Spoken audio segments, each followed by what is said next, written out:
سوف نتعرف على موعد وتوقيت مباراة فريق النصر السعودي ضد نظيره فريق باريس سان جيرمان الفرنسي الودية، ونتعرف على القنوات الناقلة لهذه المباراة. إذا كنت مهتما تابع الفيديو ولا تنسى الاشتراك في القناة وتفعيل زر الجرس ليصلك كل ما هو جديد وحصري. قد أعلن نادي النصر السعودي مواعيد مباريات فريقه خلال المعسكر الصيفي استعدادا لمنافسات الموسم الجديد 2023-2024،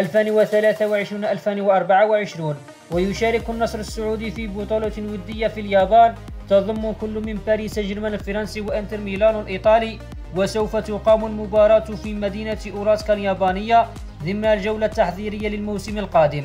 فهل يفوز باريس سان جيرمان الفرنسي بالنجوم المتواجدة في صفوفه أم سنشاهد مفاجأة من النصر السعودي؟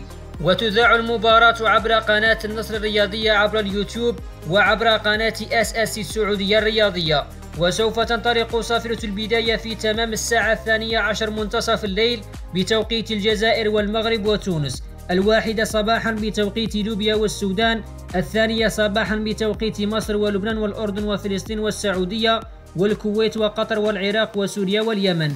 ومن المقرر أن يلتقي النصر السعودي بقيادة كريستيانو رونالدو ضد باريس سان جيرمان الفرنسي الذي يضم كيليان مبابي ونيمار يوم 25 يوليو 2023 في مباراة ودية.